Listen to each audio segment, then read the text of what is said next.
It's been brought to our attention that it's also Super Bowl week. Oh, so it's a perfect time to bring in ESPN NFL analyst Alex Smith. Alex, let's start with this. Patrick Mahomes was essentially your understudy during his rookie year at Kansas City. We all know what happened. We all know they chose Patrick Mahomes at that point after that year. Andy Reid said this week that you were the ultimate professional on and off the field. What did you see in Mahomes then, and what do you see in Mahomes now? Yeah, that's a great question. I mean, first off, I don't know what Andy was thinking, picking Patrick over me, but we'll save that for another time. You know, I think the thing that I try to tell people about Patrick is we get caught up in the sidearm passes, the no-look passes, all the improvisation, and it looks like it's a little bit of organized chaos, that it's recess. And there is that element to Patrick's game, but more so he wins between his ears, and I don't think that gets talked about enough, and especially these last 2 years, right? They lost Tyreek. You know, Kelsey's getting a little older. He doesn't have the weapons, and he's not throwing for 55 touchdowns like he did early on in his career. And he's really had to morph and adapt his game. And so much of what he's doing, especially last year's playoff run and this playoff run, is getting the ball out fast, winning at the line of scrimmage. He's so good at protections. He makes all the calls at the line. They do so many check with me's, getting them into the best play. And he's really figured out a different way to win. Listen, he hasn't had a 1,000-yard rusher or receiver this year. They are the only team that made the playoffs that can say that. And yet they went 15-1, and here they are going for a three-peat. So for me, those traits, the grinder, Patrick, the guy that's in the film room, the junkie film room, that part of him was evident his rookie year, and I think it's shining out, especially these last 2 years. We're going to ask you to put on a bit of a forecaster hat here because, of course, the Chiefs traded you to Washington, and we're not going to dwell on that. You came back from a gruesome injury.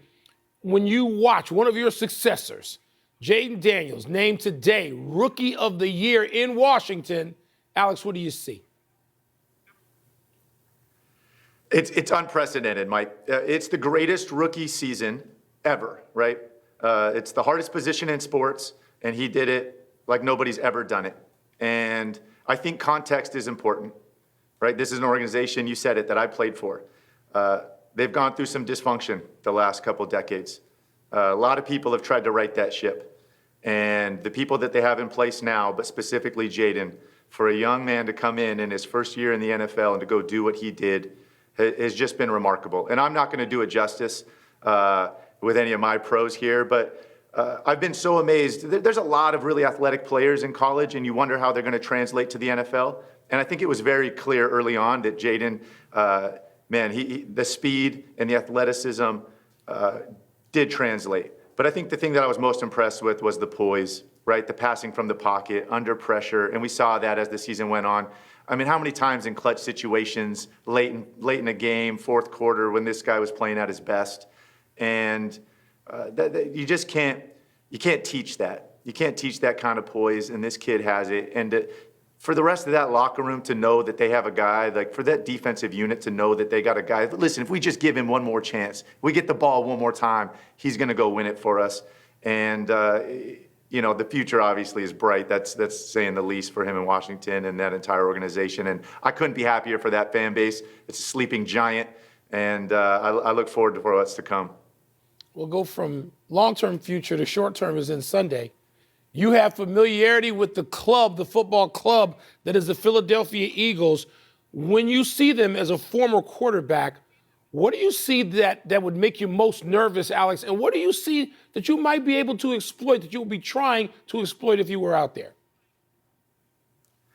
Yeah, listen, there are not a lot of weaknesses on this roster, and specifically on this defense, right? This defensive line is absolutely elite at the second level. I mean, Bond is an MVP caliber player on the defensive side of the ball. Burks has stepped in for Nakobe Dean, played so well. And then on the back end, the two rookies that have stepped in and played are really, really mature players. And listen, I was with Vic Fangio for 2 years. The job he has done this year has been unbelievable. He is so talented and so good from an X's and O's standpoint. So the one thing that I think I would target if there's someplace, if I were to pick out a weakness, these two safeties for the Eagles, they're really good players. And the Eagles love to play a shell defense. They play 4 across on the back end. They try to keep everything in front of them. And these guys are really good tacklers. I would love to try to get a matchup, get these guys in a one-on-one situation down the field in coverage. I think those are places you can try to exploit, certainly that Washington took advantage of in their victory over Philadelphia.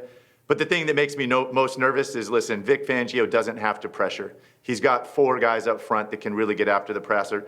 Jalen Carter is an absolute game wrecker, requires a double team almost all the time. And then the guys on the edge are really, really good. Nolan Smith Jr., Josh Sweat, Brandon Graham might be coming back. I mean, listen, they got a Rolodex of defensive linemen that can come in and play. And if you can rush 4 and get pressure, it's a long day for a quarterback. Well, coming off that, we'll ask you to be short and we'll get you out of here on this. Who are you leaning to? Who are you leaning to? I'm totally unbiased, Tony. Listen, again, this Philadelphia team, this roster, what Howie Roseman has built it's just a juggernaut. They're so good everywhere. There's not a weak position group on that team. That being said, listen, everything against Kansas City, they still always found a way, right? And that coaching staff, Matt Nagy, Spags, Dave Tobe, the coordinators they have, obviously Andy Reid, and then they got 15. The guy that has always found an edge and found a way to win. And if this game's close in the second half, there's no way I'm counting out Kansas City Chiefs. It's great. Be true to your school. It's where you came up. Absolutely. Thank you, Alex. Thanks so much. Thank you. Good to have you. Appreciate you guys. Join us again. We'd love it. Let's take one last break still to come. Shea Gilgeous-Alexander goes for 50 How many? for the third time How in many? 7 games. Yeah. 50. Yeah. 50. Shea. Yeah. And a few thoughts on Hubie Brown as he prepares to call his last game. And we love Hubie Brown. We do. We love UB Brown. We do. It'll probably say that in the script. Let's have Alex back, Wilbon.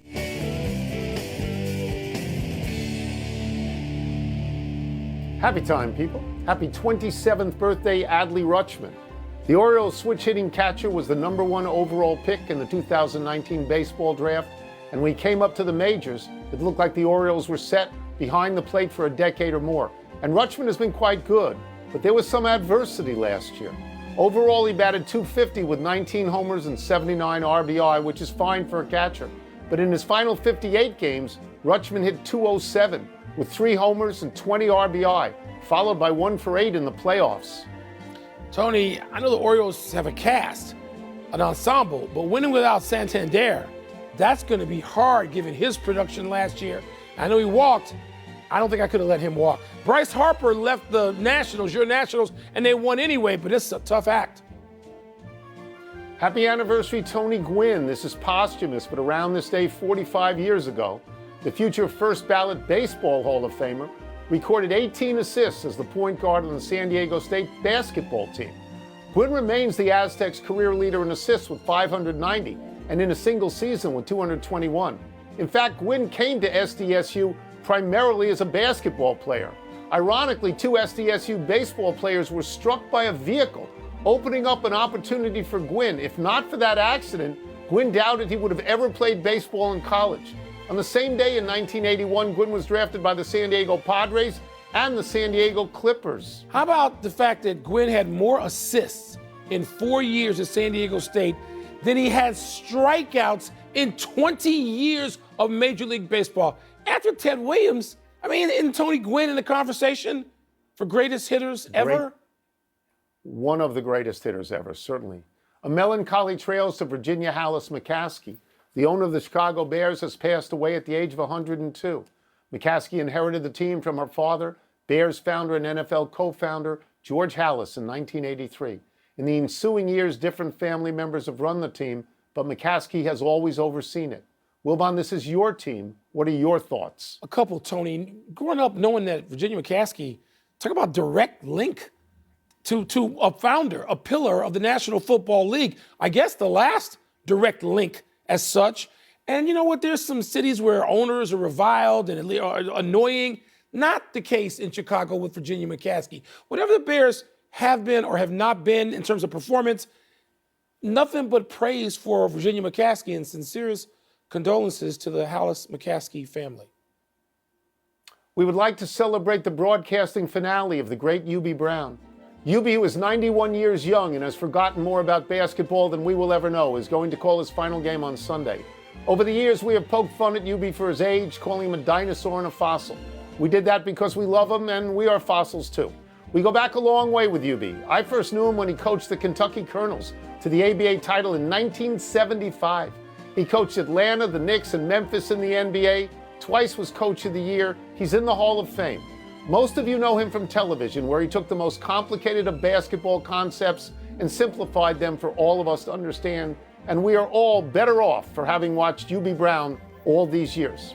The cherry on top of any basketball experience, even in the playoffs, was going to the game and then going to the hotel lobby and being able to sit and listen to the great Hubie Brown. Talk about like a graduate school course. He and Dr. Jack Ramsey sitting around talking about basketball for the entire history of the professional sport in America. No treat greater than that. Thank you, Hubie, for everything. Big finish quickly. Shai Gilgeous-Alexander went for 50 for the third time in his last 7 games. Your thoughts? Best player on the best team, and he appears to be increasingly unstoppable. The Mets signed Pete Alonso to a 2-year extension. Is that significant?